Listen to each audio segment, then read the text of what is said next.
আসসালামু আলাইকুম, সবাই কেমন আছেন? আজকে আমি চলে আসলাম সকালবেলা একটা ক্লাস নিয়ে। কারণ আজকে আমি কোনো কাটা দেখাবো না, কারণ আগে থেকে আমি সব কিছু কেটে রাখছি। আজকে শুধু রান্না করবো, কারণ আজকে একটু বাহিরে যাব বলে আজকে আমি মুরগির মাংসটা রান্না করবো বাচ্চাদের জন্য।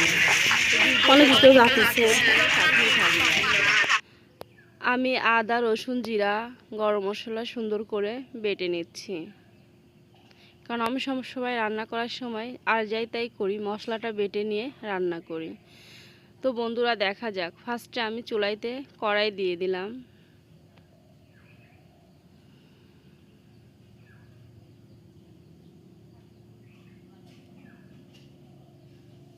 দেখুন বন্ধুরা, আমি পেঁয়াজও আজকে বেটে নিয়েছি। তো কড়াই দিয়ে কড়ার মধ্যে বাটা পেঁয়াজটা আজকে দিয়ে দিছি। তারপরে এলাচ, গরম মশলা, কাঁচামরিচ একটু দিয়ে কড়াইতে সুন্দর করে নাড়া দিচ্ছি। তারপরে হলুদের গুঁড়া, মরিচের গুঁড়া, ধনিয়ার গুঁড়া আমি দিয়ে দিলাম। মশলাটা সুন্দর করে আমি কষাই নিব।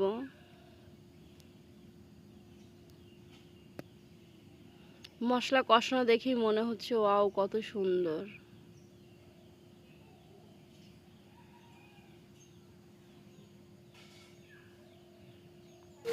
মশলা কষানো শেষ হয়ে গেছে। আমি এখন মুরগির মাংসগুলো কড়াইয়ের মধ্যে দিয়ে দিচ্ছি।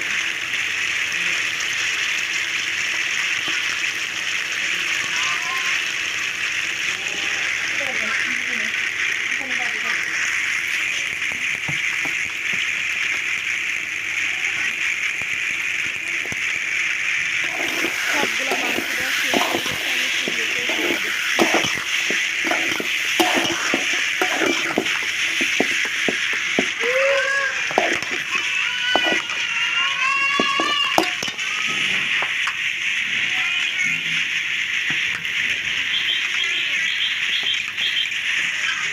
মুরগিটা একদম ভাজা ভাজা হবে।